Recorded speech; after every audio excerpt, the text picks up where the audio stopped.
Blessed are you, Lord our God, King of the universe, who's chosen us from all his people and given us a Torah of truth. Blessed are you, Lord our God, King of the universe, who sanctified us with his commandments, and commanded us to keep the words of his Torah. Shabbat Shalom, friends. Good evening. Warm welcome to all of you all. Good to see all of you all. And Shabbat Shalom. Shabbat Shalom. It's a wonderful evening. Wonderful Shabbat. May I request everybody to just mute, please, because we have the recording on. And because the recording is on, we need to have a little, absolutely no kind of interference in the recording. Anyway, friends, we are in a power-packed portion of Torah today. It's Parsha Chukat in the book of Numbers. Parsha Chukat has many stories to it. The most important story in Parsha Chukat is about the chok of Para Aduma, of the red heifer, where they're supposed to take a red heifer and it's supposed to be given to the deputy of the Kohen HaGadol, and he's meant to take it outside the camp.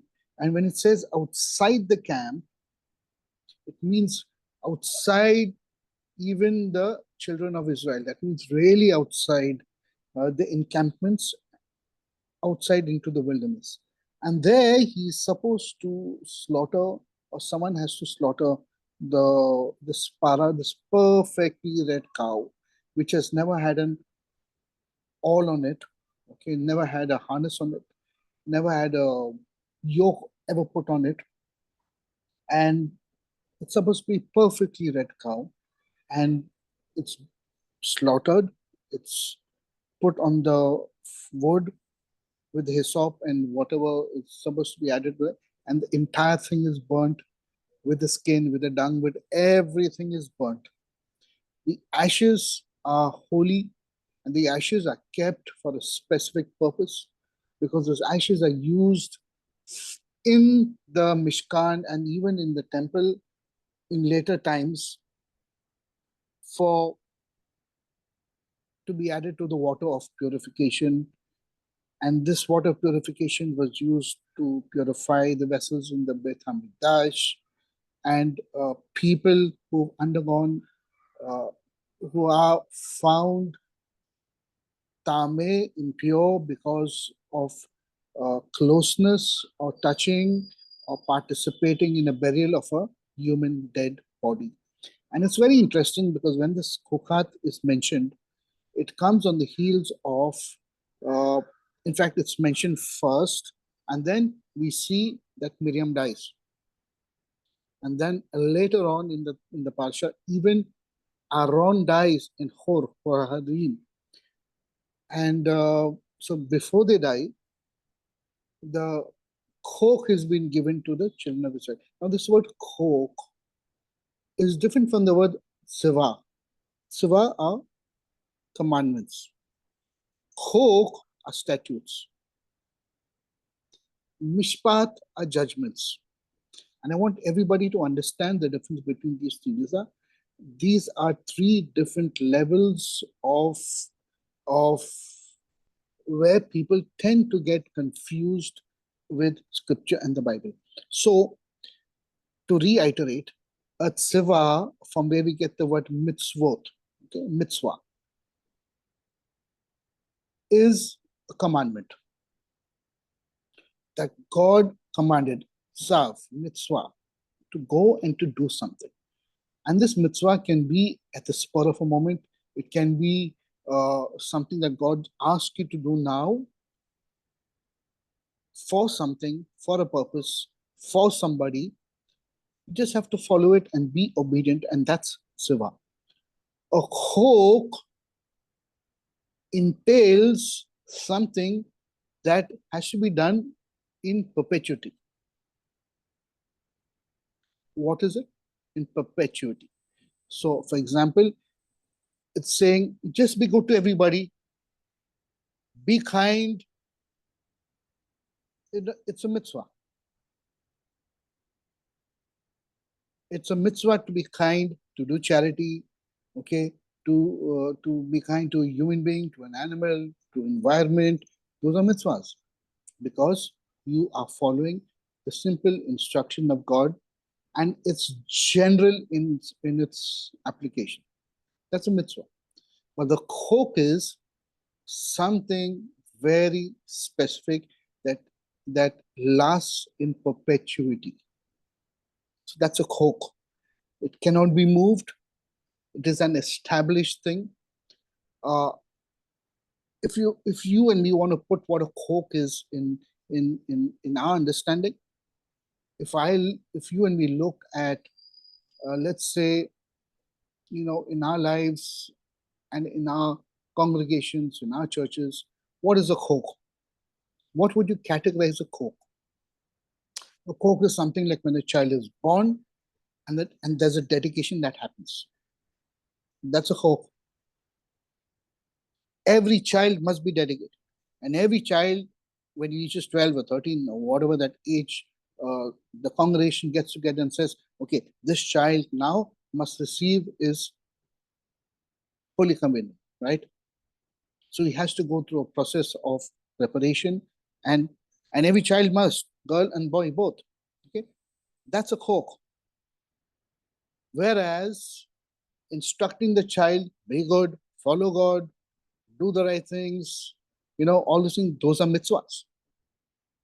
Then there are the mishpatim. The mishpatim are the directions given by word of mouth that pertain to, and it can come under advice, it can come under judgment, it can come under decree or an order. Why? Because it's dealing with specific situations, and the mishpatim that is given for this situation, this is what has been decreed. Okay, so these are three things we must be able to define scripturally. This is a chok. That means God is saying this has to be done in perpetuity. Now, in the historical context of Israel, there has been approximately not more than, I think, if I'm not wrong, not more than 8 para adumas so far. Not more than that. And there is no para aduma today. In fact, the children of Israel are searching for the para aduma even till today. And you find many stories, a lot of rumors that they found a para aduma in the US, in Texas, and they want to fly it in, and they want to do the entire process of the para aduma, which is going to be helpful, right? The ashes are going to be helpful in building the third Beit HaMikdash, and all this is happening. But when we read the story, it's very clear that the para aduma has a very specific purpose. And this purpose is very interesting. So open with me to chapter 19. And we're going to put something in context to there. And therefore, we will come to chapter 20, and we're going to talk about what I want to share with you all. Okay, well, let's go to chapter 19 and talk about the chok. Okay, so chapter 19, verse 1, Perek 19, Pasuk Aleph, it says out here, verse 1, it says, Vaydaber Adonai el Moshe le el Aaron le'amor. And the Lord spoke to Moses and Aaron saying, Zot ha-chochat. This is the chochat ha-Torah, of the Torah. That means of all the instructions which has been given to you, this one is the chok of it. This is the one that has to be done in perpetuity, and it's of prime importance. Zot ha-chochat ha-Torah asher tzeva Adonai, which the Lord had commanded to give you this chok. Le'amor daber, saying these words. El bnei Israel vaychu elecha, and you shall take to you for yourself a para aduma. Para is a red cow, is a cow, basically, older cow. Okay, and aduma comes from the word edom, which means red. Adama, red. Perfectly red cow. Aduma, tamima, which is unblemished. Watam, tamima. Asher ain ba mum, asher lo ala aleha ol. And which there is no defect, it is tamim, without blemish, and which no yoke has ever been laid on that cow. It's been free reign for that cow, its life, its existence. No burdens has been on that cow. And then says, Ve natathem otha el azar hakohen, ve chodzi otam el michutz le machane ve shachet otha le panav. You shall give it to El Azar, the priest. It shall be taken outside the camp and slaughtered in his presence. Doesn't have to be anybody who's designated that only this person can slaughter. It has to be slaughtered in his presence. Whoever is probably chosen by lot or whatever, it's slaughtered, right? And it uses the word shachet for slaughtering. It does not use the word zabak. See, zabak means to, the actual word for sacrifice is zabachim, right? So it does not use the word zabak because this is not a sacrifice. I want you to understand this. The word shekt, in Hebrew is very specific. That means this is not a sacrifice, it's not an offering, but it has to be slaughtered in a certain way, shekting, which comes from the word shahut, which means sharpness. Okay? Sharpness, that means it has to be a very, very sharp slaughtering. The blade has to be sharp, and this is the same blade that's used in kosher slaughterings, because the kosher cut of an animal is also called shechting. Okay, it's called shechting. Okay, let's move ahead. This is the interesting part. Velachak el azar hakohen midama be'ezba'u ve'hitza el nochak pane ohel moed midama sheva pa'amim. And Eleazar, the high priest, shall take some of its blood with his finger and sprinkle it 7 times towards the front of the tent of meeting, the Ohel Moed. Why 7 times? And we all the time have to keep asking ourselves, what is 7 times? Why 7 times? What is 3 times? What is 7 times? Remember, even on Yom Kippur, on the Day of Atonement, the high priest goes into the Holy of Holies and he takes the blood of the goat for La Adonai and he sprinkles it once on top on the mercy seat and down 7 times. So we're looking at a pattern of things that we need to ask and understand, and we need to understand why 7 times. Now, there's only one reason why which comes to our mind at this point of understanding, is to why 7. And we studied this also, that 7 has got to do with the qualities of the nefesh, right? The 7 emotive qualities of a human being, the nefesh, right? And this is very interesting because it's not talking about the 1 or the 3 on the top, it's talking about the 7 below. So far away outside the camp, the blood is taken, the slaughtering is done, it's burned down into ashes, and the blood is sprinkled 7 times, purifying all 7 levels of the srot of emanation. That is what? Chesed, Gevurah, Tiferet, Hod, Netzach, Yisod, Malkut. Each sprinkle till 7 times is purifying the nefesh, the soul qualities. Great. So once this is done, then the ashes will be brought, consumed. Ashes shall be brought, and the priest shall wash his garments and bathe his body in water, and then it has this what can I say, that it has, the paraduma has this quality of opposites.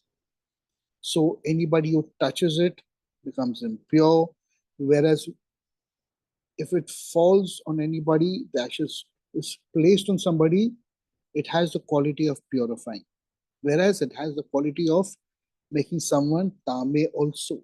It works both ways. Okay, and this is very interesting, but we're not going to get into that right now. What we're going to get into is, and what we're going to see is that there's a reason why this is placed here. And this is very evident now. Over the years, we've seen that the Torah is not given, or the instructions of God is not given at Mount Sinai at one time. And in fact, it's been expounded over 40 years. So, in correct perspective, God told Moshe, and he took Moshe on top of the mountain, and he spoke to him for 40 days, and he probably gave Moshe all these instructions in those 40 days. In fact, he was up for 120 days. First 40 days, he got the instructions. The second 40 days, he went up again, and then he pleaded with God, and totally 120 days he was on top for, and he was receiving everything, even the reparations and everything that happened. But when the Torah is written, when the scripture is written, okay, in the first 5 books, it's written in such a way that it's written on application of what occurred from incident to incident. So when one incident happened, then Moses recalls the specific Torah for that incident, and he writes it connected to that. And then there is another incident, and then a Torah is written for that. Okay, although it's given to him much more earlier, but in his wisdom, Moses wrote the Torah incident-wise, right? So that is why you and me have to come to a conclusion that the Torah is not linear. It's not written in chronological order. It's not written it's written in incidental order, not chronological order. Okay, so then it goes on to say in verse 11, it says, Hanoga bemet lechol nefesh. Listen, many of you must have heard me use this word noga. Noga. Okay. Hanoga bemet lachol nefesh adam vetame shivaat yamin.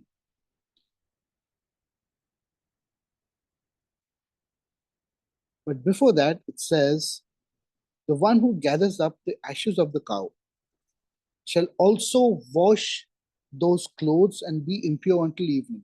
So the person who gathers the ashes, cleans up the place, settles it, puts the ashes into containers, keeps it in the holy place, he, by virtue of touching that, has become unclean. But that has the power to cleanse somebody else or something else. This shall be a permanent law for the Israelites and for the strangers who reside among them. Listen, see what it says. It's very interesting. It says, Vekibes ha osef et afar apara. the one who gathers, Asef, okay, the word Asef gathers, et afer hapara et begdav vetame at ha'arev vehayita livne Israel velager, even the ger who lives among you, this applies to him also. It's not only for the children of Israel, but even the ger. And last time we learned what who a ger is. Okay? Who is a ger? The choicest of the Gentiles who have grafted themselves into the children of Israel is a ger. Okay, it says, "Ve Israel, ve la ger hagar betocham," who lives inside within you, who's part of your very existence. Betocham, lechochat olam. This will be a chok in perpetuity. Olam. Then הנוגע באמת לכל נפש אדם וטעמי שבעת ימים. Those who touch the corpse of any human being shall be impure 7 days. All of us at some point of time have been with close ones, family members, close ones. We've all touched corpses, right? And dead bodies and cleansed bodies, especially for our loved ones, and buried and uh, gone into a cemetery and been part of a burial ceremony. We've all, so everyone in this world, by virtue of being Tuma Tahara, is Tuma. Everyone. Okay, everyone. Even the Jews also know today. They say that even among them, they are all Tuma. But their qualification is saying they are all Tuma because they do not have the Para Aduma to make them Tahor. Therefore, they're all searching for that Para Aduma so that they can confirm themselves, saying that if I use the ashes of the Para Aduma in today's world, I don't need a Beth HaMikdash for that. They can do the order of the Chukat of Para Aduma and consider themselves Tahor, and that would probably be the time when the third temple is being established, consecrated, and put up in Jerusalem. So this is one of the things we will see in the future that's coming up. Keep your eyes open. Okay. They shall purify themselves with the ashes on the third day. Listen carefully. They shall purify themselves with the ashes on the third day out of the 7, and on the 7th day. And then they shall be tahor. If they fail to purify themselves on the 3rd and the 7th days, they shall not be pure. Or, actually, when we use the word tahar or tahor, pure, it does not mean by any way what our human understanding of purity and impurity is all about. It has nothing to do with that kind of, because when we think about purity and impurity, immediately we segregate and we tend to divide people. And that should not be, because it's not about the division of people. It's about the quality of the Zuhamma, the quality of the imperfection and the remnant Zuhamma poison that was formed right before when creation was happening, and that was enhanced by the dark forces that surround and envelope all of creation, and it's ever ready to attach itself to any organic being, but in a spiritual way. Therefore, you cannot take Tuma and put it in a laboratory and use any metric system and say, okay, this is the level of impurity. Like you can do for, you can go to a virologist and enter a laboratory where he performs and he can tell you, okay, this is the viral load. it's like 3% or 5% or 10%. That's not the way you can calibrate tuma. It doesn't work. It doesn't work. It's plainly, it's a remnants of spiritual uh, remnants during creation that happened, and it's been enhanced by the dark forces. And everybody tends to attract tuma in their life depending on how they live, the quantity of tuma. So, uh, the reason why God gave Adam and Hawa garments of skin, right? This garment of skin was only to protect all of humanity and specifically Adam and Hawa, that this tuma does not destroy them Bekerbi from inside. So therefore, God had to put on them this garments of skin, and this tuma now attaches itself to the skin much like patchwork, right? Like patchwork. It's like somebody just falls into a bog of water and comes out full of muck, right? Or when you look at a pig, you've seen a pig, okay, a khazir, a pig. What does a pig do? The pig is perpetually wallowing in the dirt and in the mud, and he comes out shaking himself full of muck and dirt and filth, and his skin is perpetually full of muck. And that's why a pig is is full of tuma, because it represents what a human being would look in the spiritual realm. Now, this word noga, is a level that is used specifically for uh, for the people of the covenant, or initially for the Jewish nation, because it's a step up, it's one level above the rest of humanity, because all of humanity are under this tuma and the muck that is on each one of the skin that is on us, right? But the Jew or the sons of Israel was supposed to be one level higher than that, wherein the skin was polished by the blood and the blood sacrifices that they were supposed to be doing, and they were doing in the Beth Hamikdash. But how many ever times the blood of that innocent animal was used to kind of wash off that specific tuma,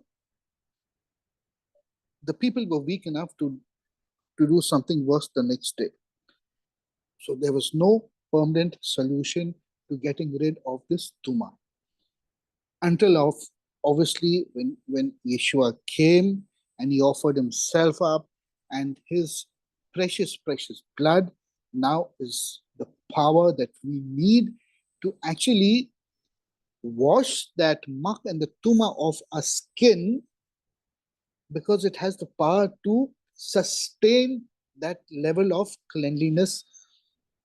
One can't use the word cleanliness, but sustain that level of being noga. And the skin now is so much more illuminescent, it glows, because the blood of the lamb cleanses us of that tuma, and it can be in perpetuity, which was not possible with the blood of animals and goats and all that stuff. Okay, so when we're reading this verse, we have to keep in mind that the person who handles that also, he says, will purify themselves with the ashes on the third day and on the seventh day. What will he do? He will someone has to take the ash, put it into the water. It's called the water of illustration, okay, and mix it and sprinkle it on him, and he would be pure enough to do avodah or divine service in the Beth Hamikdash. Or if he was, or for a common person who partook or touched a corpse or a body, he would come and say, okay, I've been a part of a funeral and someone has died, and I need the water of this illumination to cleanse me. Please sprinkle me, and he would sprinkle him, and he would be okay to go back into society and do other things. Okay, but third day and seventh day, we are back to the 10 sphirot. That means the person will be completely uh, that that that cleansing, spiritual cleansing, will be complete in all 10 levels of his nefesh, of his soul. They shall purify themselves with the ashes on the third day.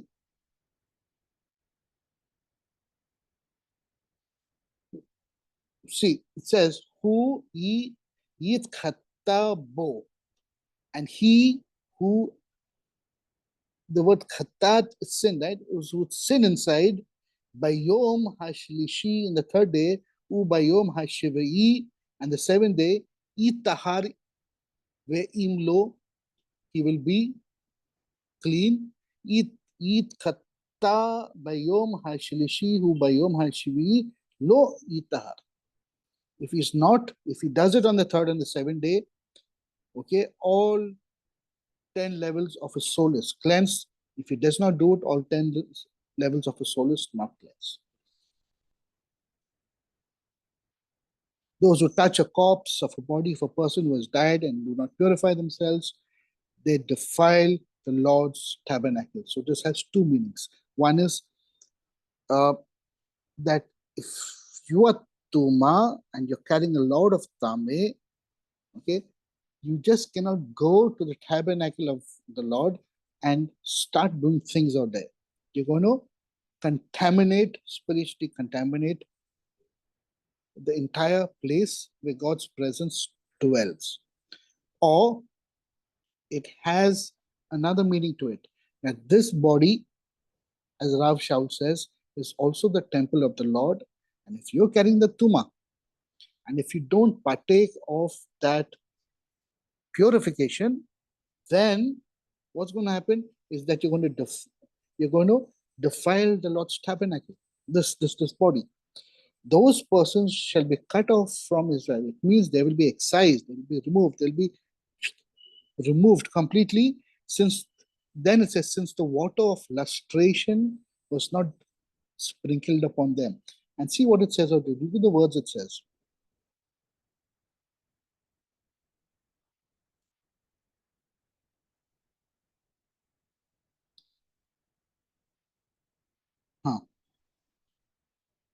Hahu mi Israel ki mei nida. Ki, it says, for the water mei nida lo zorak alav tame yihaye od tumat bo. And the impurity is still within them. Bo, the word bo, bet and vav kulam vav. Bo is it's not on them, but it's in them. For the tuma is still in them if they've not done this. And this water may nida, this water of cleansing, illustration, is not being sprinkled upon them. Okay, this is the ritual when a person dies on the tent. Whoever enters the tent and whoever's in the tent shall be impure 7 days, and goes on. And then when all this entire chok has been pronounced, okay, and then it says, this shall be a law for all time. Further, the one who sprinkled the water of lustration shall wash his clothes, which shall be pure until evening. Okay, now let's move to 20, because this is very, very interesting. On the background of what we studied right now, chapter 20, Perek Chav says, Vayavu bene Israel kol ha'edah midbar tzin bechodesh harishon vayeshev ha'am bechodesh vetamat sham Miriam vetichaber sham. And the children of Israel arrived in an edah. Now, this is a very interesting word, edah, because the word edah has many combinations to it. Okay, the word Eda is actually the word which gives you the word Edut, testimony, or the word Yada, to know. To give a testimony means you have to know something, right? Until you don't know, you cannot give a testimony. That means it says the whole children of Israel, they arrived whole Haida, they arrived as one full body of knowing of a testimony. That means they were on a higher level of than any other human being who existed on this planet at that point of time. They were living, walking testimonies. Kol Haida Midbar Sin, and they came into from the Midbar of Sin, okay, by Chodesh Harishon, the first Chodesh full moon, Vayashev Ha'am, by Chodesh Vitamat, and it says Miriam died there and was buried there. Now we get to see why Chohat is actually given at this point of time. I want you to think for 1 second. You know,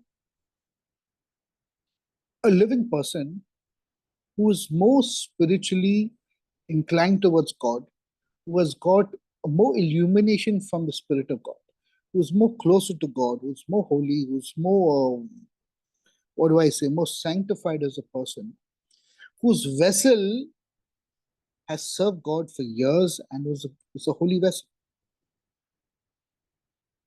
When that holy person dies and the life breath leaves that vessel and goes back, that vessel has to disintegrate and go into the earth, right? It has to go back to dust and to the earth. And when that happens, that vessel which was pretty much holy, it was sanctified comparison to many other people in this world. That will attract, because it's a discarded thing, right? It's a discarded vessel. It goes back to this earth. Okay, that will attract tons of impurity in far greater level than somebody who's already impure. See, somebody who's already impure, the quantity of impurity attacking them is not going to be great. Think of what I'm saying. But for a holy person to die, the impurity is going to be very great on that corpse, on that mortal remains of that person. And just before Miriam and Aaron die, the laws of Chok are given. Why? Because if and when they died, that Tuma should have in fact affected the entire body of Eda of Israel. To the extent, if you look at Miriam, her name Miriam is what? Mai, water, yam, right? Mari in Hebrew means bitterness, water of bitterness, right? She resembled water. And as long as she was alive, she was this fountain of water to the people. When she died, Moses had to, they all had to deal with her death, and they buried her there, and the laws of Chukat came into play. Okay, so, and she died and she was buried there. The whole community was without water. Water was to be put out here right now, just immediately when Miriam dies. And they joined together against Moses and Aaron. So as long as Miriam was with them, water was freely available to some extent. We do not understand this. It's too high for our understanding. But the community was without water, and they joined together against Moses and Aaron. And now they start hitting Moses and Aaron. Now, this is basically what I wanted to say. Okay, they're dealing with Tuma. Tuma now uh, in probability that her body is pulled a lot of the tumah. And it happened with Moses also. That is why God told Moses, go up to the mountain and I will bury you there. Whatever I do with you, I do with you. I don't want anyone in this world to know. Now imagine if Moses had to die in the camp, what would have happened? Aaron, go up with your brother to Mount Hor and take Eleazar with you. Disrobe him. You're going to read all that, right? And disrobe him and take his big de kehuna, all the priestly garments, put it on Eleazar, and Aaron will die there. He will not die in the camp. Are you connecting all this? It's very, very important. It's extremely important. So the community was without water and they joined against Moses, and immediately all kind of tuma and rebellion broke through the camp. And they came and they joined against Moses, and the people quarreled with Moses, saying, if only we had perished when our brothers perished at the instance of the Lord. Why have you brought this congregation into this wilderness for us and our beasts to die? There is not even anything to eat. Why did you make us leave Egypt, the familiar topic all the time, and brought us to this wretched place, a place with no grain, no figs, no pomegranates? There's not even water to drink. It says, Uri mon huma im ain listot. Nothing, not even water to drink out here. Miriam is gone. Great. So Moses and Aaron come away from the congregation. At the entrance of the tent of meeting, they bow low to the ground in their faces, and immediately it says, in the presence of the Lord appeared to them. Now, what I want to basically say out here, this is very, very interesting, is that the walk of God with the children of Israel, and specifically with Moses and Aaron, was very unique. I don't think anybody could have had that kind of walk, or anybody is born into this world with the walk that God had with Moses. It's extremely, extremely unique. Okay, not even any of the greatest prophets would have experienced that. Even Elijah and Elisha, they were all great prophets. But with Moses, it was a very, very different walk. And because it was a different time and for a different purpose, so God, the Eternal One, uh, he partnered with Moses for this cause to bring them into the land. And this partnership with Moses was, if you look at it very carefully, it's such an amazing partnership. Such an amazing partner. God had many problems with Moses, and by the time we came to the book of Deuteronomy, Moses, in fact, here itself, Moses starts losing it completely. Okay, and by the time we come to the book of Deuteronomy, Moses is finished. He has given up actually, and he keeps complaining to God and says, I cannot do this anymore. He tells the people, I cannot carry you anymore. How long do you want me to do this? To the extent that he blames them that he cannot enter into the land. And this is where the epicenter of this what happens. But before we go there, I want you to know that, think for a second, that when we walk with God, what is our walk with God? First of all, is there a walk with God in our lives? We may profess with our mouth, we may live great lives, we may, do all the things that's required of us. But is there a walk with God that is important, and is it manifesting in our lives?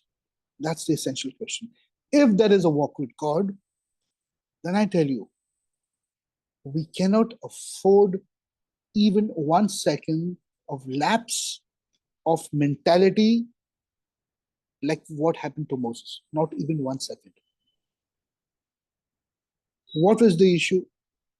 Over the years, the people got Moses' goat. They fought with him, they rebelled against him, they accused him, they done all the things. And imagine after 40 years, how much can a person take? You know, you and me, all of us have experienced relationships. And one thing is clear: we cannot live in a relationship that is quarrelsome and that's always complaining and is never satisfied and was always finding fault in the other person, in you, in the situation, bad choices, blame game, recollecting that you done this and you done this and that's why I'm in this condition. It is too much to handle. You can't. A person cannot handle all of this. And Moses is in this predicament. He is going through this. Imagine what his state of mind and mentality is. And when this happens, he's grieving over his sister. His sister's died, buried, and he's in a different frame of mind. And these people start playing up. And they come to him and they're accusing him and they are, as usual, doing all this stuff. So he loses it. And in that moment of losing his mentality, or in that place where he's just not himself, he makes a mistake. And a very costly mistake. What does he do? He disrespects God. He disrespects God. He does. And God tells him, you didn't sanctify me in the eyes of the people. So those words may be, you didn't sanctify me, you didn't separate me, you didn't make me look holy in front of people. Those words can be interpreted in a very wrong. But the truth of the matter is that God felt slighted. And God knew he was slighted by Moses. And that cannot be. Imagine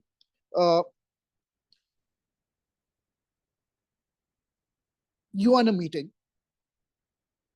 with the top management of your company, and the CEO of the companies are there, and the board members and the chairman and the people who own the company are all there, and you turn around and you say something most ridiculous and you slight the chairman or the board members,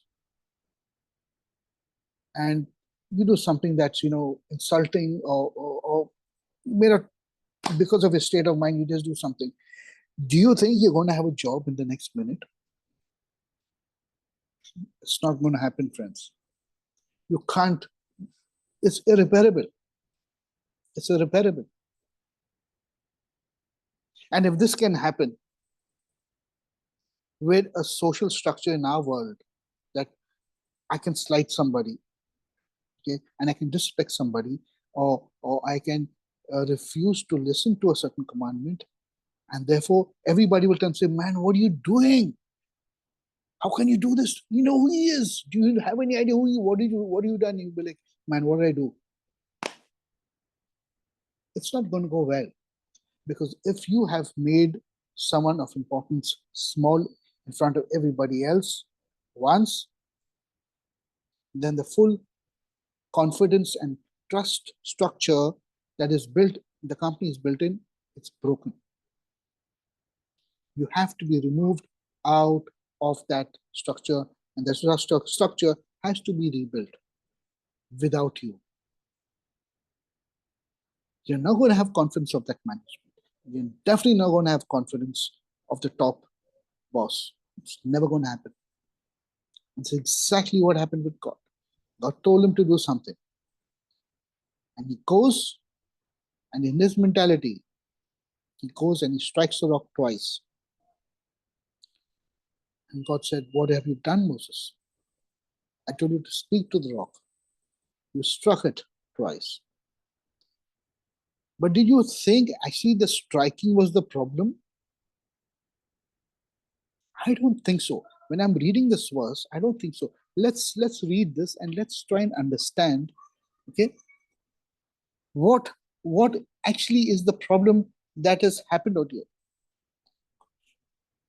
Gosh, where did I lose this now? 1 second.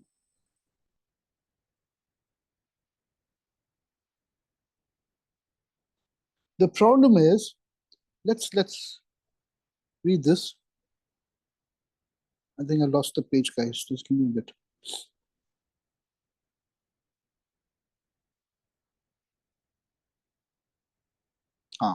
Okay.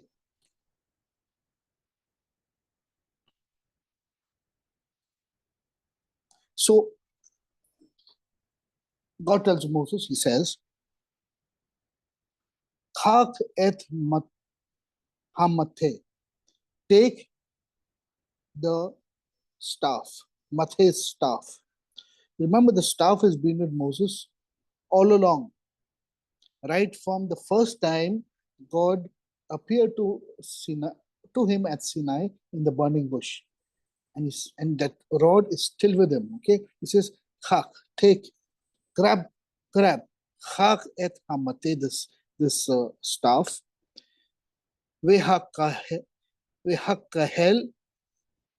and take the kahal, the congregation, et haeda of all the congregation of the testimony, ata, you, you and Aaron, Akika, your brother, we debar them, and you will say these words to them, El ha sela, le'ainahem natan mimiv khodzat lahem maim min ha sela, ve hishkit et ha eda ve et be'iram. You and your brother take the rod and assemble the community before their very eyes, and it says, and order the rock to yield its water. Now, the Bible does not give reference of what rock this is. Okay, it does not give reference of where this rock is from, whether this rock is a geographical location or what this rock is. There is nothing, there is no reference to this rock at all. It just says, take the staff, bring the Kehillah together, talk to the rock, and let it give its water. And it uses the word Selah, Hasela. In fact, it says Ma'im min Hasela, water from the rock. And if you all know the Hebrew, the Ha is the definitive article, right? Ha, has from the rock. Now, what was the rock that traveled with them? Truly, what was the rock that traveled with them? Do you all know? Does anyone know? The only rock that we can think of that traveled with them was the shattered, or the 10 commandments that God had given them, that was inside the Aron Ha'eda, the Ark of the Testimony. That was the rock. It was not a rock that they probably took from somewhere, and it was a geographical location of any rock. That's the only rock that traveled from them. So I would presume probably. Now, Moses definitely didn't go into the holy place and open the Ark of the Testimony and took out the rock, and that's not what it is. It's definitely something else. It's a spiritual level, a spiritual metaphysical thing that's happening out here, which I want to think so. And God said, look at this rock. Make them assemble around the rock and speak to the rock, okay? And let the rock yield its water to you for the congregation and for the animals. Moses took the rod, ויחק משה את המטה מלפני אדוני כאשר ציווהו. And he took the rod from before the Lord as he had been commanded. And Moses and Aaron assembled the congregation in front of the rock. And he said to them, listen, you rebels. Shall we get water for you out of this rock?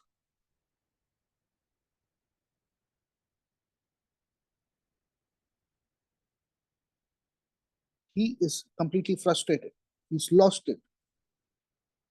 After God saying, speak to the rock and the water, and the rock will yield your water, he goes to the people. He uses some kind of expletive and says, you rebels, okay? Do you think this rock is going to give you water? You think we can give you water from this rock? How important, what is this rock? How important is this rock? And Moses says, you think that we can bring you water from this rock? It is God that gives you water from this rock. You think this rock can give you water? God is saying, one second, I told you to speak to the rock, will give its water. Why are you questioning whether the rock can give you water or not? Moses, what are you doing? What are you doing? In that moment of insanity, he just lost it. I think he must have just lost it with everything that's happening around him. And that small glip of loss of emunah, and he actually brought down the honor due to God at that moment. In other words, he openly rebelled against God with the people. God felt slighted. And when that happened, God said, you can't be a part of this going forward now. Are you all understanding what I'm saying? I gave you all a meaning, a story of how this happens in our normal lives. You know, if you break trust with someone who loves you, or if you're in a relationship and you break a trust like this, it is shattering. It shatters a relationship. You may patch up forgiveness and live years, just because you'll have to live righteously, right? But that relationship is shattered. This is exactly what happened here. This changes the course of Moses' relationship with God completely. Completely. And God said, you didn't respect me before the people. Moses, if you've done this, much more the people now. And Moses blames the people for this because they have egged him on and have brought him to this. And he keeps saying this all the time. It's because of you, I cannot enter into the land. So you got to feel for Moshe Rabbeinu. You have to feel for this guy. I'm telling you, it's not easy. Even in our lives, if we have people around us, whether in the family, outside the family, or colleagues, peers, who tend to be like this and who are just like a thorn in your flesh, you are going to lose your mentality. Going to lose your mentality. And these are the weak moments we have to be extremely careful of. Extremely careful of, friends. I'm telling you, if you're not careful of these moments, it's going to be very, very tough.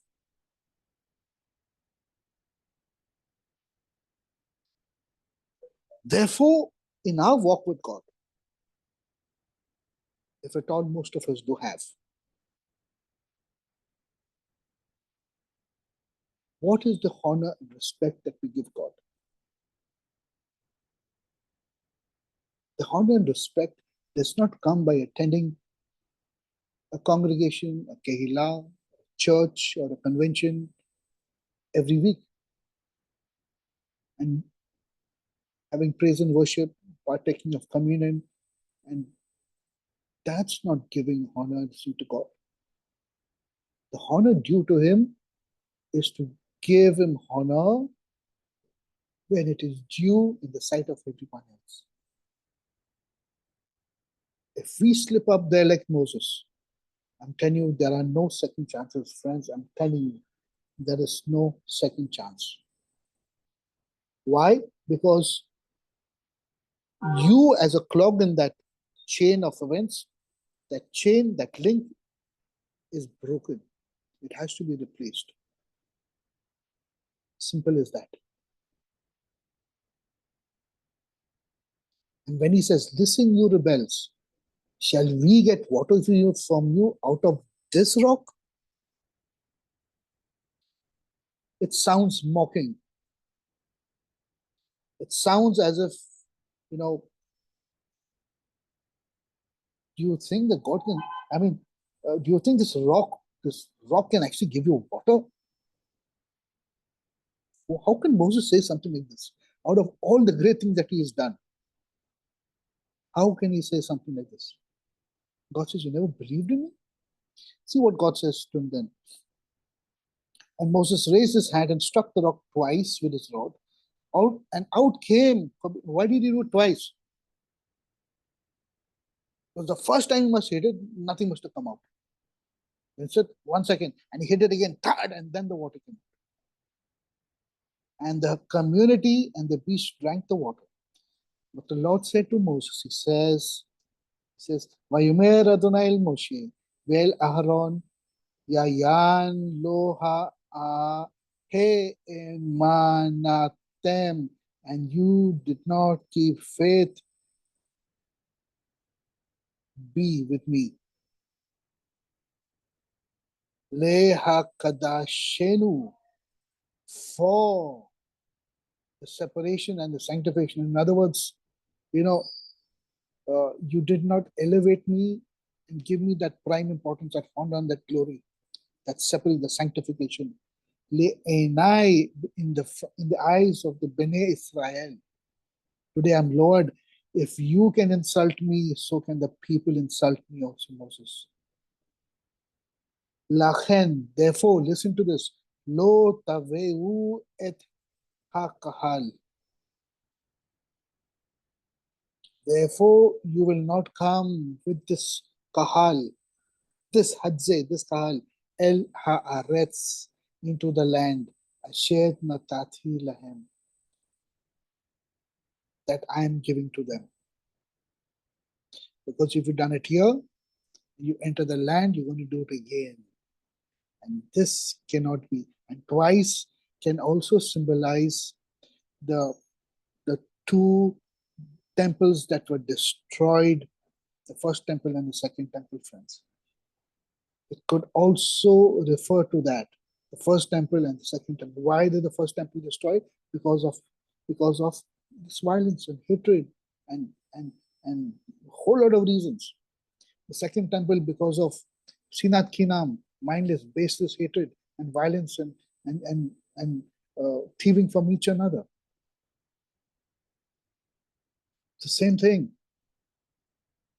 Twice he struck that rock, and twice that Beth Hamikdash was destroyed. God never allowed it to happen the third time. So you're not going to enter into the land. So friends, it's so important that we must learn how to walk in Zahirut and Zerizut, in carefulness and in alacrity. And when we are pushed, we have to be very careful that we don't slip up, and we don't dishonor God, rebel against Him. Only don't rebel against God. Because if we rebel, we will be replaced. That is not a good feeling. I tell you, it's not a good feeling. Moses understood it, friends. It's a very simple story. It's not a very complicated story. It's a very simple story. But the story is that you cannot and I cannot make small of God's honor among the people and among others. It's an unforgivable thing. God may, okay, he'll forgive you, he'll say, okay, come, this, that, do all the stuff, but that entrustment of going ahead will not happen. It's removed, it is removed. You will never get that kind of emuna all over again, friends. I just leave you all with this. And I hope this, what we do is very practical, right? We study practical things. How does the Torah talk to us and how do we live in a practical way? What is this tumantara that can cause complete ruckus amongst us, among our congregations, among our people, among things? Why? Because if we are walking in a tuma and we're not dealing with it, if on a daily basis this tuma has not been cleansed with the blood of the Lamb, what will happen in the Kehillah? what will happen in the congregation? Now you can shudder to think that one person enters the congregation in this tuma and is not cleansed with the blood of Jesus or the blood of the Lamb. They're finished. They're finished. It can bring down the head, the topmost person in the leader will fall down. The responsibility is in our hands. And take this seriously. Think about what we studied today. Take this seriously, friends. Okay. So have a wonderful evening. Shabbat Shalom.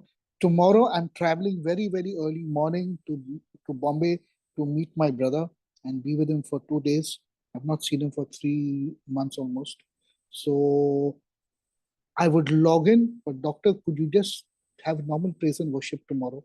I'll log in and give it to you all. Would that be okay with you all? Everybody? Doctor, are you there? The doctor's gone. Sure, More. Sure. I log in and whoever it is, as long as you're there, can you just take normal praise and worship because I'm traveling early morning to Mumbai tomorrow morning. Thank you. Okay. God bless. Shabbat Shalom. God bless. Shabbat Shalom. More, thank you very much.